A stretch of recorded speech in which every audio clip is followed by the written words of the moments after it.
আগে রতনপুরে অ্যাক্সিডেন্ট হয়েছে সকাল 5:30টার সময়। দুই ট্রাক সামনাসামনি সংঘর্ষ হয়। প্রথম ট্রাকের ড্রাইভার একজন মারা যায়, আরেকজন বেঁচে আছে। তার জন্য রতনপুরে এত বড় জাম লেগেছে। আল্লাহ যেন যারা যারা মৃত্যুবরণ করেছে তারা যেন ভালো আছে, তারা যেন সুস্থতা দান করুন, খেলে দান করুন। সবাই দোয়া করবেন। দেখতে পারতেছেন তো সবাই, এর রতনপুরে এত বড় বিশাল বড় জাম লেগেছে।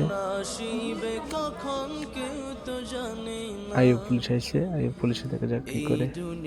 ফায়ার সার্ভিস আইছে, ওই যে দেখা যাচ্ছে যে গাড়িটা 2টা গাড়ি গাড়িটা টানতেছে দেখা যাচ্ছে। তো সামনাসামনি সংঘর্ষ হয়েছে।